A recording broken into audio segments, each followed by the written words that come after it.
नमस्कार दोस्तों, मैं डॉक्टर कैप्टन बाबा साहेब माने, अध्यक्ष हिंदी विभाग, श्री शिव छत्रपति महाविद्यालय, जुन्नर जिला पुणे। पुनश्च एक बार मैं आज की इस वीडियो में आप सभी का हार्दिक स्वागत करता हूं। आज की इस वीडियो में हम देखने वाले हैं तृतीय वर्ष कला हिंदी विशेष 3 का जो सन 2021-22 से पाठ्यक्रम लागू किया गया है सावित्रीबाई फुले पुणे विश्वविद्यालय पुणे के हिंदी अध्ययन मंडल के द्वारा। उस पाठ्यक्रम को आज की इस वीडियो में हम देखेंगे। TYBA हिंदी स्पेशल 3 अथवा 3 इस विषय का पाठ्यक्रम जो फिलहाल के सत्र में अथवा फिलहाल के आयन में आपके लिए लागू है, उस पाठ्यक्रम को आज की इस वीडियो में हम देखेंगे।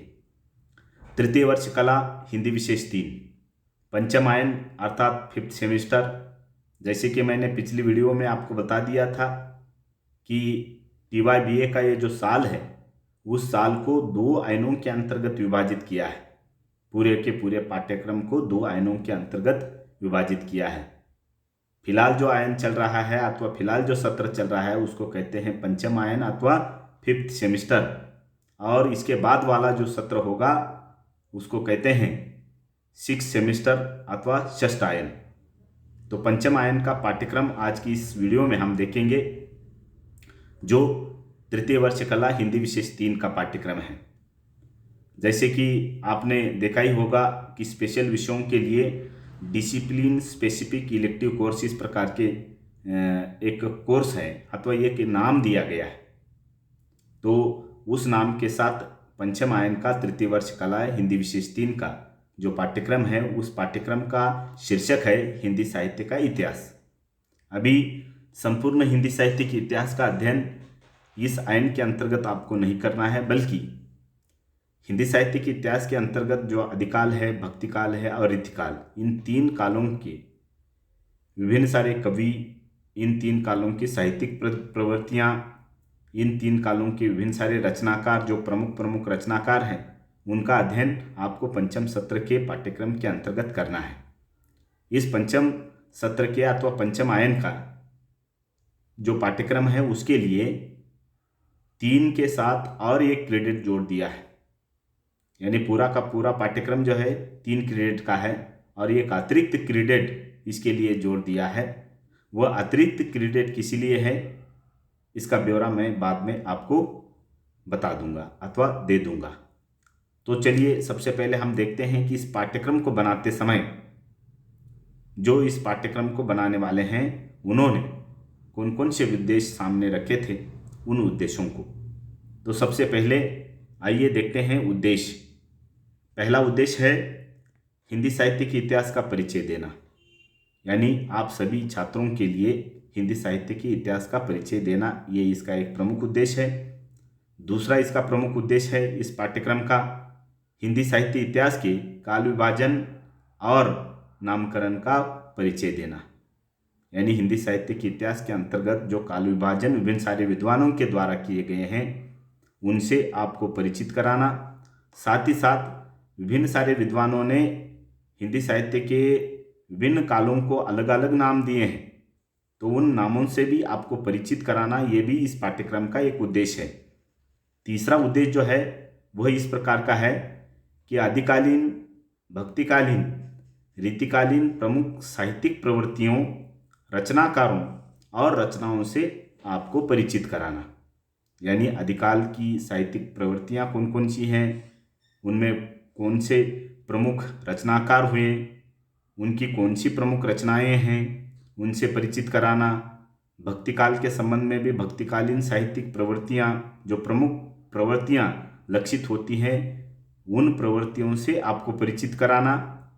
भक्तिकाल के प्रमुख कवियों की जानकारी देना, उनकी साहित्य कृतियों की जानकारी आपको देना। उसी प्रकार से रीतिकालीन प्रमुख साहित्यिक प्रवृत्तियों की जानकारी, रीतिकाल के प्रमुख रचनाकारों की जानकारी अथवा उनके रचनाओं से आपको रूबरू कराना, यह इस तीसरे विषय के अंतर्गत अथवा तीसरे उद्देश्य के अंतर्गत जो पाठ्यक्रम को बनाने वाले हैं उन्होंने ये निर्धारित किया था। तो इस प्रकार से कुल मिलाकर 3 उद्देश्य सामने रखकर आपका पंचम आयन का पाठ्यक्रम तैयार किया गया है। यह पाठ्यक्रम हिंदी विशेष 3 के लिए है। तो चलिए देखते हैं पाठ्यक्रम किस प्रकार का है कि हिंदी विशेष 3 तृतीय वर्ष कला, ये इसका जो पंचम आयन का पाठ्यक्रम है वह पूरा का पूरा पाठ्यक्रम 3 इकाइयों के अंतर्गत विभाजित है। इकाई 1 में आदिकाल को रखा गया है। इसमें पहले नंबर पर आता है हिंदी साहित्य का काल विभाजन और नामकरण।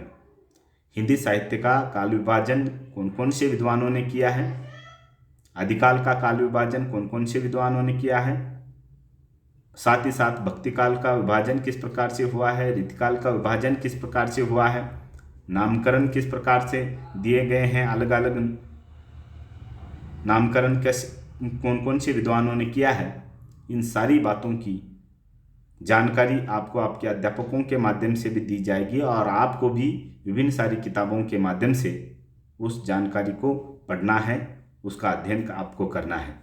दूसरा विषय है आदिकाल की पृष्ठभूमि। आदिकाल की पृष्ठभूमि क्या थी, इसका अध्ययन आपको करना है। उसके पश्चात तीसरा विषय जो है रासो साहित्य।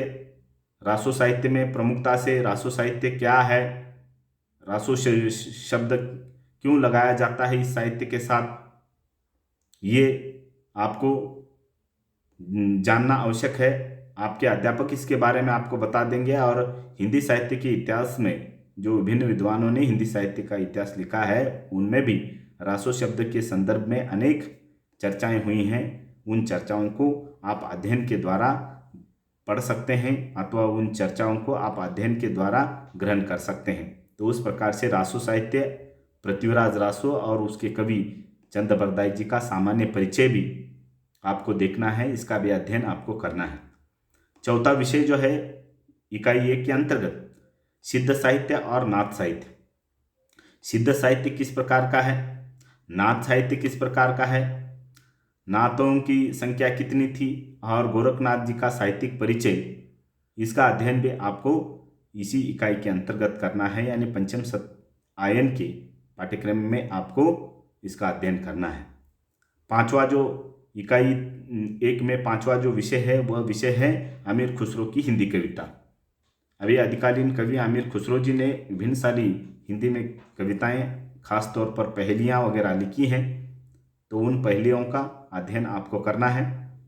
उसके बाद में छठा जो इसका विषय है वह विषय है आदिकालीन साहित्य की विशेषताएं।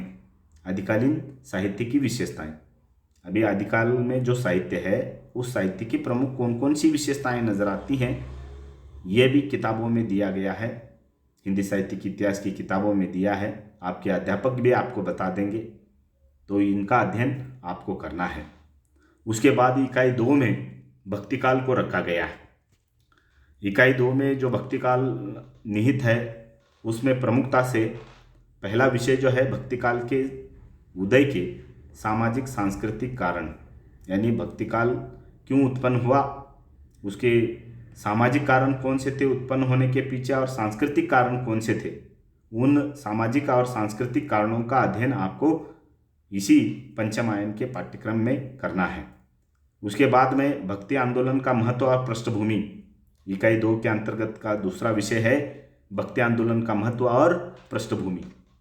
तो भक्ति आंदोलन क्यों महत्वपूर्ण है अथवा था और उसके साथ साथ भक्ति आंदोलन की पृष्ठभूमि क्या थी, इसकी भी जानकारी आपको विभिन्न सारी किताबों के माध्यम से, हिंदी साहित्य के इतिहास के माध्यम से हासिल करनी है। साथ ही साथ आपके अध्यापक भी आपको इस जानकारी से रूबरू कराएंगे। तीसरा जो विषय है निर्गुण काव्य। अभी निर्गुण काव्य के अंतर्गत 2 प्रकार की, खास तौर पर एक संत परंपरा और दूसरी प्रेम प्यार की परंपरा, यानी सूफी काव्य की परंपरा, प्रेम जिसमें ज़्यादा निहित है ऐसा सूफी काव्य। तो संत काव्य की विशेषताएं कौन कौन सी है, साथ ही साथ संत कबीर का सामान्य परिचय, इसका भी अध्ययन आपको करना है। सूफी काव्य की विशेषताएं कौन कौन सी है और कवि जायसी जी का सामान्य परिचय, व्यक्तिगत और साहित्यिक दोनों प्रकार के परिचयों का अध्ययन आपको करना है। उसके बाद में चौथा विषय जो है सगुण काव्य अथवा सगुण साहित्य। सगुण साहित्य में 2 प्रकार की परंपराएं चलती है, एक राम काव्य की परंपरा, दूसरी कृष्ण काव्य की परंपरा। अभी राम काव्य की विशेषताएं कौन कौन सी है और राम काव्य के प्रमुख कवि तुलसीदास जी का व्यक्तिगत और साहित्यिक दोनों प्रकार के परिचयों का अध्ययन आपको करना है। कृष्ण काव्य की विशेषताएं भी देखनी है और उसके साथ साथ कृष्ण काव्य के प्रमुख कवि सूरदास जी का साहित्यिक और व्यक्तिगत दोनों प्रकार के परिचयों का अध्ययन आपको इकाई 2 के अंतर्गत करना है। तीसरा जो इसके बाद जो है तीसरी इकाई रीतिकाल की है और इस इकाई के अंतर्गत पहला विषय है रीतिकाल की सामाजिक, सांस्कृतिक एवं राजनीतिक पृष्ठभूमि। यानी रीतिकाल की सामाजिक, राजनीतिक और सांस्कृतिक पृष्ठभूमि किस प्रकार की रही है उसका अध्ययन आपको इस इकाई के अंतर्गत करना है। उसके बाद में रीतिकाल की प्रमुख प्रवृत्तियों का सामान्य परिचय, यानी रीतिकाल में कौन कौन सी प्रमुख प्रवृत्तियां रही थी उसका अध्ययन आपको इस पंचम सत्र में ही इकाई 3 के अंतर्गत करना है। रीतिबद्ध कवि केशवदास जी का सामान्य परिचय, केशवदास जी का व्यक्तिगत और साहित्यिक दोनों प्रकार के परिचयों का अध्ययन आपको इसी पंचम आयन में करना है। उसके बाद में रीति सिद्ध कवि बिहारी का सामान्य परिचय, यानी बिहारी दास जी का व्यक्तिगत परिचय और उनका साहित्यिक परिचय, इन दोनों परिचयों का अध्ययन आपको इसी इकाई के अंतर्गत इसी आयन में आपको करना है, यानी पंचम आयन में ही आपको इसका अध्ययन करना है। उसके बाद में है 5वां विषय रीतिमुक्त कवि घनानंद जी का सामान्य परिचय। रीतिमुक्त कवि घनानंद जी को क्यों कहा जाता है, घनानंद जी का व्यक्तिगत जीवन कैसे गुजरा और उन्होंने कौन कौन सी कृतियाँ लिखी, उन कृतियों में मुख्य रूप से कौन कौन से विषय हैं, इन सारे विषयों का आपको अध्ययन करना है घनानंद जी के बारे में। जैसे मैंने पहले कहा था कि ये पूरा का पूरा पाठ्यक्रम जो है पंचम आयन का, ये पाठ्यक्रम 3 क्रेडिट के साथ साथ एक अतिरिक्त क्रेडिट इसके साथ जोड़ दिया है। ऐसे कुल मिलाकर 4 क्रेडिट का अथवा 4 क्रमांक का यह पाठ्यक्रम है। तो चौथा जो क्रमांक का अथवा क्रेडिट है वह किसके लिए है, तो वह है रिसर्च प्रोजेक्ट अथवा फील्ड वर्क। यानी आपको आपके अध्यापक कोई रिसर्च प्रोजेक्ट बनाने के लिए दे देंगे अथवा कोई फील्ड वर्क का कार्य दे देंगे, तो वह अगर आपने रिसर्च प्रोजेक्ट बनाया है अथवा फील्ड वर्क का कार्य अच्छा किया है तो उसके लिए एक क्रेडिट अर्थात एक क्रमांक जो अनिवार्य क्रमांक है वह आपको मिल जाएगा। इस प्रकार से तृतीय वर्ष कला हिंदी विशेष 3 यानी हिंदी स्पेशल 3 का पाठ्यक्रम जो पंचम आयन का पाठ्यक्रम है, यानी 5th सेमेस्टर का जो पाठ्यक्रम है वो पाठ्यक्रम यहीं पर समाप्त हो जाता है। अगर आपको मेरी ये वीडियो पसंद आए तो इसे ज़रूर लाइक कर देना, अपने दोस्तों में भी शेयर कर देना और मेरा जो चैनल है हिंदी लिटरेचर नाम से, उस चैनल को भी ज़रूर सब्सक्राइब कर देना। आपने मेरी वीडियो देखी इसीलिए मैं आपका बहुत बहुत आभारी हूँ। धन्यवाद।